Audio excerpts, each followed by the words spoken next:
Pria tua berwajah merah itu mengerutkan kening dengan tidak puas dan berkata, "Penatua Li, apakah sekte Heng Yue kita benar-benar akan tenggelam begitu rendah? Untuk membuat pengecualian bagi kehidupan dan kematian seorang manusia." Penatua Li membuka matanya dan berkata dengan suara dingin, "Penatua Ma, Bapak leluhur mengatakan kepada saya untuk menangani masalah ini.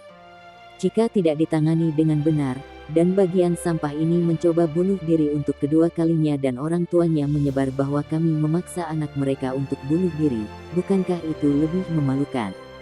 Jika Anda bersedia mengambil tanggung jawab atas masalah ini, maka saya akan membiarkan Anda menanganinya." Petik 2. Pria paruh baya itu dengan cepat mencoba berdamai dan berkata, "Tidak perlu berdebat.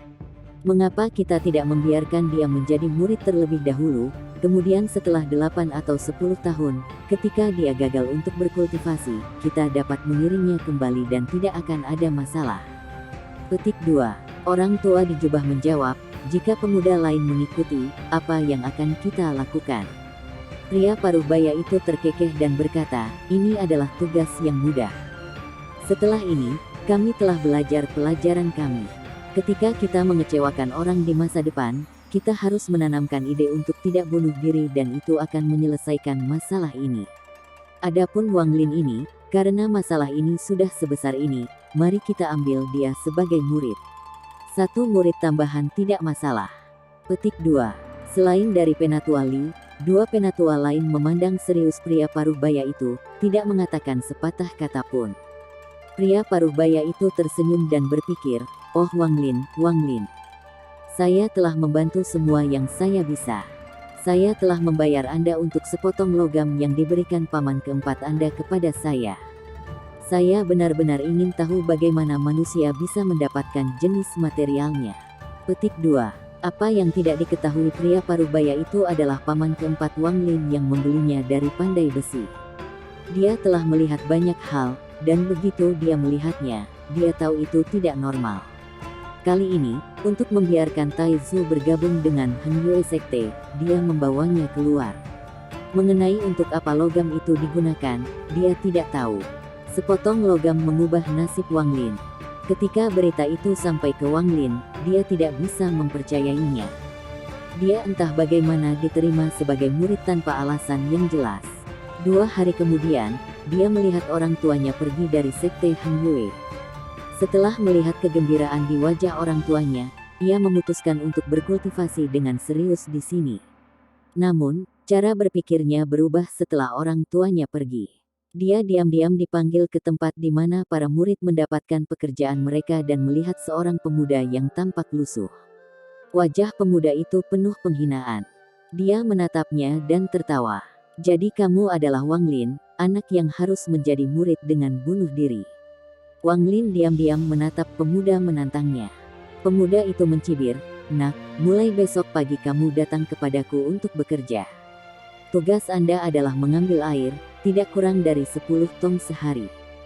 Jika Anda tidak dapat menyelesaikan pekerjaan, maka tidak ada makanan untuk Anda, dan jika Anda melanjutkan selama 7 hari maka saya akan memberitahu para tetua untuk mengusir Anda keluar dari sekte.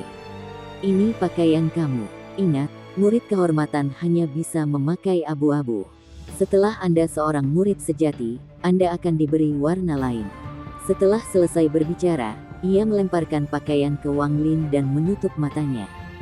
Wang Lin mengambil pakaiannya dan bertanya, "Di mana apakah saya hidup?" Petik 2.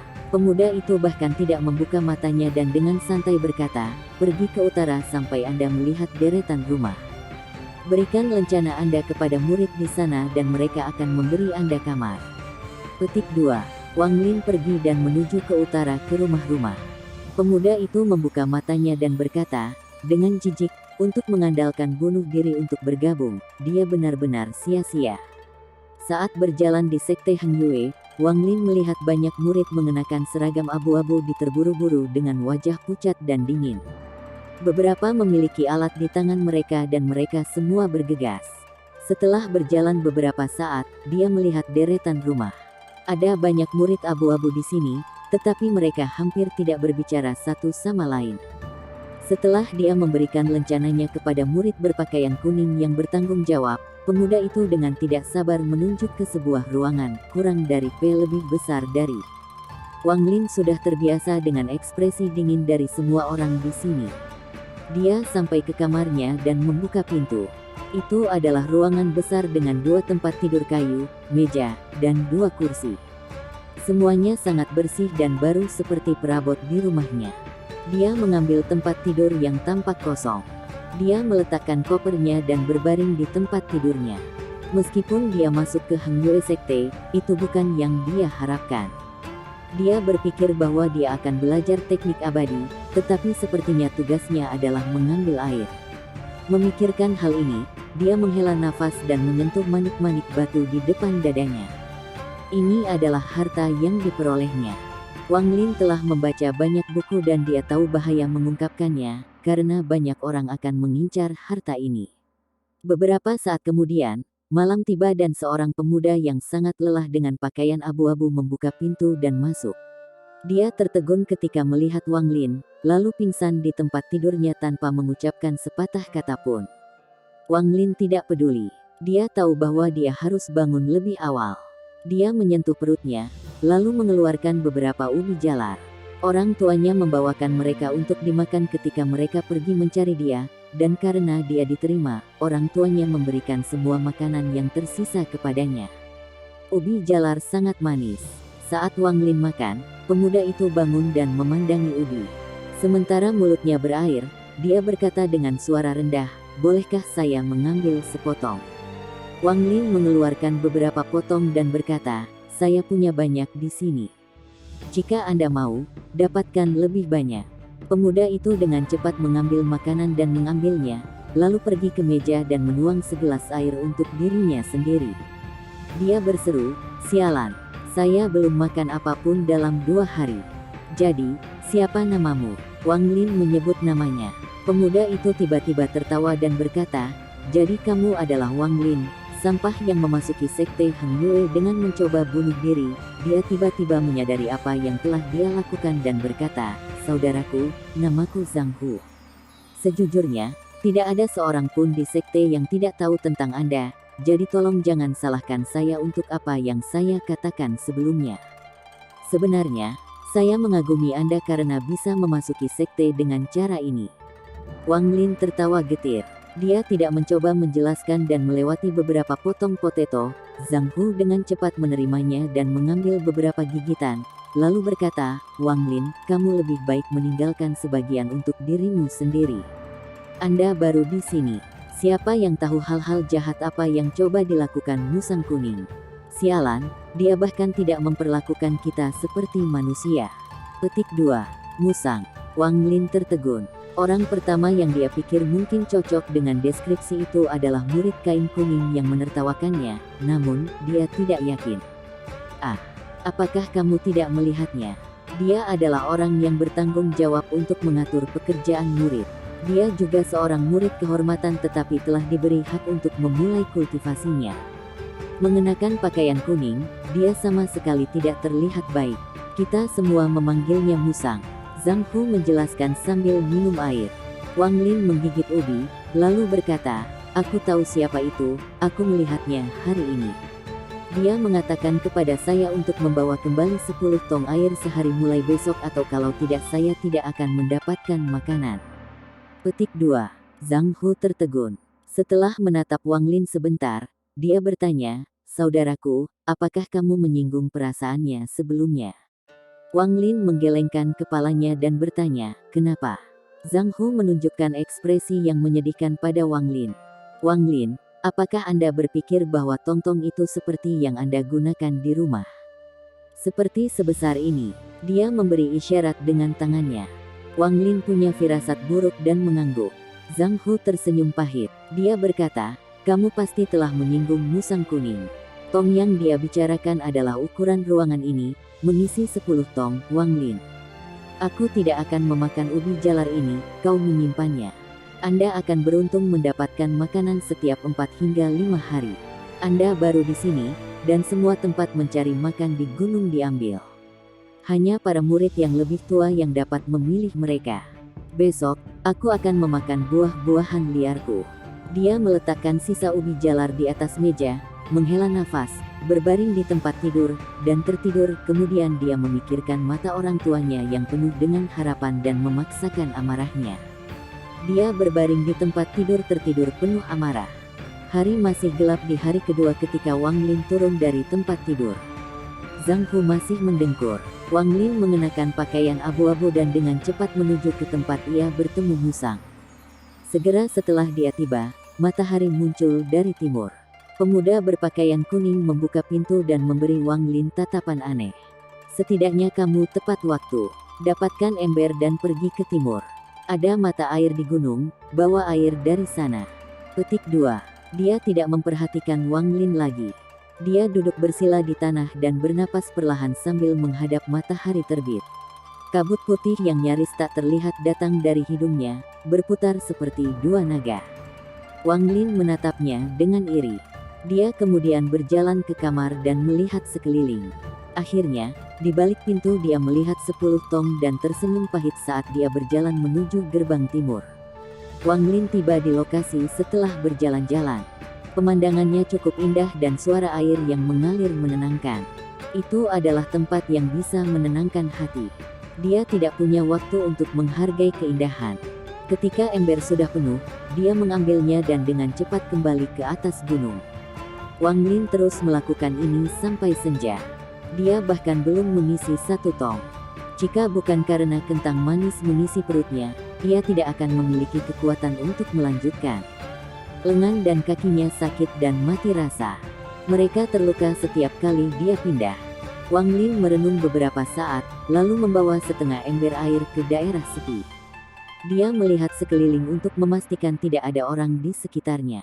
Dia menjatuhkan manik-manik batu ke dalam ember dan mengaduknya sedikit. Lalu ia mengambil manik-manik dan minum air. Dia segera merasakan kehangatan di perutnya, dan nyeri otot menghilang. Meskipun efeknya lebih rendah daripada embun, Wang Lin masih bersemangat. Dia menyentuh dadanya dan menyesuaikan posisi manik. Dia memutuskan untuk tidak memberitahu siapapun tentang harta ini. Setelah dia selesai minum setengah ember air, otot-ototnya tidak lagi sakit dan dia merasa penuh energi. Dia dengan cepat melanjutkan pekerjaannya mengambil air. Malam itu, dia mencelupkan manik batu ke dalam setengah ember air dan meminumnya. Untuk menghindari kecurigaan, dia kembali dengan ekspresi lelah di wajahnya. Beberapa saat kemudian, Zhang Hu kembali. Dia masih memakai ekspresi yang terlalu keras di wajahnya. Keduanya berbicara sebentar dan Zhang Hu dengan ragu meminta 2 potong ubi jalar. Dia memakannya dan tertidur di tempat tidurnya. Waktu berlalu dengan cepat, dan dalam sekejap mata, 1 bulan telah berlalu sejak Wang Lin menjadi murid Heng Yue Sekte. Wang Lin mengetahui bahwa pekerjaan Zhang Hu adalah mengumpulkan kayu bakar. Dia harus mengumpulkan cukup kayu bakar sebelum dia bisa makan. Dia telah mengumpulkan kayu bakar selama 3 tahun sejak dia menjadi murid kehormatan dari Heng Yue Sekte. 3 tahun yang lalu, dia hanya akan makan sekali setiap 3 atau 4 hari, tetapi sekarang dia telah mempersingkatnya ke tempat dia bisa makan sekali setiap 2 hari. Menurutnya, para murid kehormatan harus melakukan tugas untuk 10 tahun dan dapat makan 3 kali sehari sebelum mereka dapat belajar bahkan kultivasi paling dasar. Murid batin tidak seperti mereka.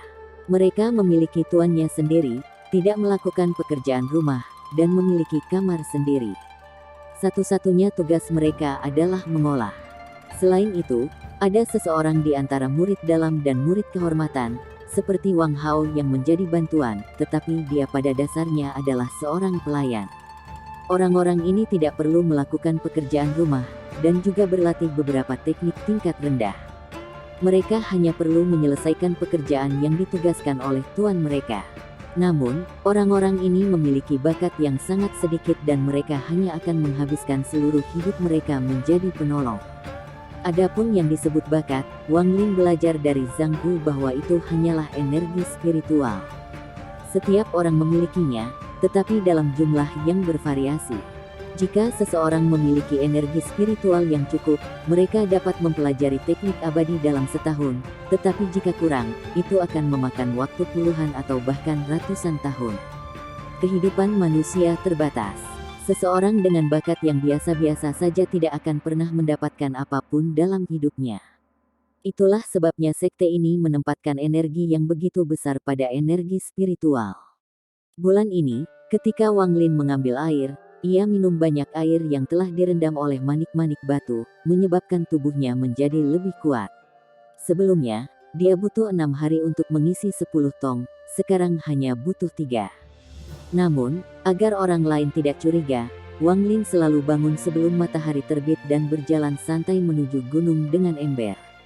Sementara yang lain terkejut dia bisa menyelesaikan dalam waktu 3 hari, mereka mengira itu karena dia bangun lebih awal dan tidur larut malam. Bulan ini, hampir semua murid kehormatan mengenal Wang Lin. Mereka semua membawa ekspresi arogan di wajah mereka dan berbicara dengan kejam padanya. Wang Lin mengabaikan mereka. Dia tahu bahwa semua pikiran para murid kehormatan ini bengkok. Sebelum dia datang, semua murid kehormatan berada di bawah. Mereka tidak punya tempat untuk melampiaskan kemarahan dan frustrasi mereka. Namun, sekarang dia, yang memasuki sekte dengan mencoba bunuh diri ada di sini, mereka memandangnya sebagai seseorang yang bahkan lebih rendah dari mereka dan melampiaskan dengan menggertaknya. Dia tertawa dingin pada dirinya sendiri. Dia tahu bahwa ini bukan sesuatu yang bisa dia lakukan. Di sekte, yang kuat selalu benar. Beberapa murid kehormatan telah berada di sini untuk waktu yang lama, dan tubuh mereka semua sangat kuat. Beberapa bahkan telah belajar beberapa teknik abadi. Jika dia melawan, dia pasti akan kalah.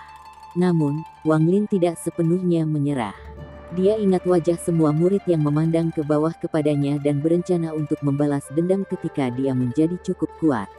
Dengan pola pikir ini, dia bertindak seperti dia buta dan tuli, dan terus mengambil air setiap hari, sementara diam-diam mempelajari manik-manik batu. Dia bereksperimen dengan merendam manik-manik dalam berbagai cairan. Dia mencoba mencampurkan embun dan mencelupkan manik ke dalam mata air, keringat, dan bahkan darah. Pada akhirnya, dia menemukan bahwa embun itu yang terbaik sejauh ini. Tapi ada beberapa jenis embun yang berbeda. Embun yang muncul pada manik di pagi hari adalah yang terbaik, diikuti oleh embun yang muncul pada manik di malam hari. Jika embun dikumpulkan di tempat lain, itu tidak efektif. Yang terbaik berikutnya adalah ketika dicampur dengan air mata air. Darah dan keringat adalah yang terburuk, mereka hampir tidak berpengaruh sama sekali. Agar tidak menarik perhatian, ia menemukan beberapa labu kecil di alam liar dan melubangi mereka untuk menahan sebagian embun. Dia tidak membawa labu ini dengannya.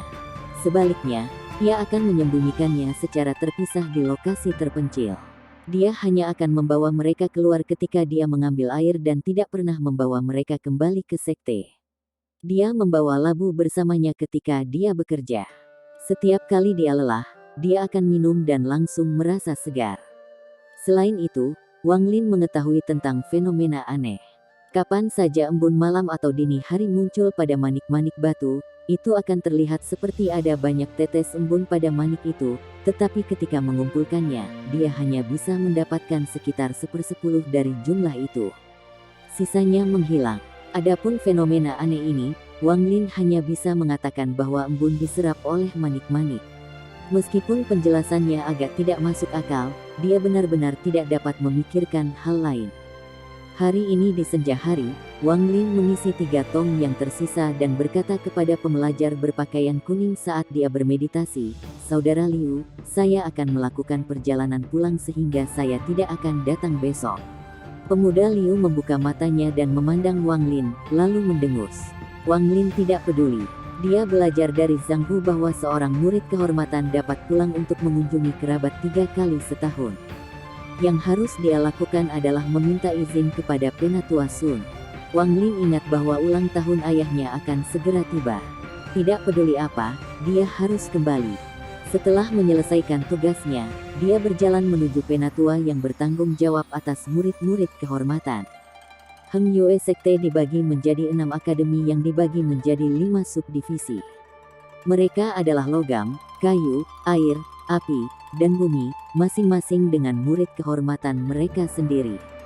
Para murid dan penatua dalam semua tinggal di halaman utama. Dia sering melewati mereka ketika mengambil air. Dia selalu menatap mereka dengan mata yang dipenuhi rasa iri. Setelah tiba di sana, dia melihat sekeliling dengan seksama, lalu berteriak, "Murid kehormatan Wang Lin meminta Penatua Sun." Seorang pria muda berpakaian putih dengan santai berjalan maju. Dia memandang Wang Lin sekali dan berkata dengan bangga, "Kamu adalah Wang Lin." Melihat pemuda berpakaian putih, hati Wang Lin menegang saat dia mengangguk. Dia sudah tahu semua murid-murid Han Yue Sekte diberi peringkat berdasarkan warna yang mereka kenakan. Murid kehormatan dibagi menjadi abu-abu dan kuning. Kuning diberi hak untuk mulai membudidayakan teknik abadi. Murid batin diurutkan berdasarkan kekuatan mereka. Dari tinggi ke rendah berwarna ungu, hitam, putih dan merah. Pemuda dalam mulut putih berkedut dan dia menatap Wang Lin dengan dingin sebelum berbalik dan berjalan kembali ke halaman. Wang Lin mengikuti di belakangnya dengan wajah datar. Setelah berjalan beberapa saat, dia tiba di sebuah rumah yang dikelilingi oleh bunga. Pemuda berpakaian putih dengan malas berkata, "Guru Sun, seorang murid kehormatan ada di sini untuk menemui Anda." Setelah dia selesai berbicara, dia berdiri di samping. Suara serak datang dari kebun. "Kamu boleh pergi." Murid kehormatan masuk. Pemuda putih tertawa dan pergi. Wang Lin sangat gugup di dalam. Dia mendorong membuka gerbang ke taman. Saat dia memasuki taman, dia dilanda aroma berbagai obat. Dia berbalik dan menatap gerbang, bertanya-tanya mengapa dia tidak bisa mencium baunya di luar. Sebuah suara dengan rasa tidak puas datang dari ruang sudut di taman berkata, "Apa yang kamu lakukan berdiri di sana? Cepat dan sebutkan namamu." Petik 2. Wang Lin dengan cepat berkata, "Murid Wang Lin di sini untuk bertemu dengan Penatua Sun. Ulang tahun ayahku besok, murid ini ingin pulang untuk berkunjung." Suara itu memarahi, "Kamu adalah Wang Lin. Jadi itu kamu." Seseorang melatih untuk menjadi peduli abadi tentang urusan duniawi. Dalam hidupmu, kamu tidak akan pernah menjadi abadi. Wang Lin mengerutkan kening dan berkata, "Murid bahkan belum mengembangkan teknik abadi, bagaimana mungkin murid berada di jalan menuju keabadian?" Tetua berhenti untuk beberapa saat dan dengan tidak sabar berkata, "Kamu punya 3 hari, jadi kembalilah dengan cepat. Ini adalah jimat abadi 1000 mil yang dapat digunakan 2 kali. Itu akan meningkatkan kecepatanmu dengan sangat." Kemudian, selembar kertas kuning kusam yang biasa melayang keluar dari jendela dan mendarat di sebelah Wang Lin. Wang Lin mengambil jimat abadi. Dia tahu dari Zhang Hu bahwa semua murid yang berkunjung ke rumah menerima ini. Tujuan dari sekte ini sangat sederhana, memamerkan teknik abadi sekte dan harta untuk menarik lebih banyak pemuda untuk mendaftar. Jimat abadi ini sebenarnya memiliki kualitas yang sangat buruk, namun, kelebihannya adalah bahwa itu sangat mudah digunakan. Yang harus Anda lakukan adalah menempelkannya di kaki Anda. Untuk orang normal, itu meningkatkan kecepatan mereka. Namun, ada banyak murid kehormatan yang mengumpulkan mereka karena mereka mendengar mereka dapat diperdagangkan untuk hal-hal lain di dunia luar. Banyak murid menggunakan alasan untuk kembali ke rumah hanya untuk mengumpulkan jimat. Setelah berjalan keluar dari halaman, Wang Lin kembali ke kamarnya. Setelah mengucapkan selamat tinggal pada Zhang Hu, ia mulai turun dari gunung. Pada saat ini, bintang-bintang bersinar di langit. Wang Lin ingin pulang besok, tapi dia tidak ingin menggunakan jimat dan takut dia akan melewatkan ulang tahun ayahnya, jadi dia pergi keluar di malam hari. Singkatnya setelah Wang Lin pergi, sesepuh Sun keluar dari kamarnya untuk mengumpulkan beberapa tumbuhan, tetapi tiba-tiba terpana. Dia menatap pintu gerbang. Semua rumput biru yang tumbuh di sana layu.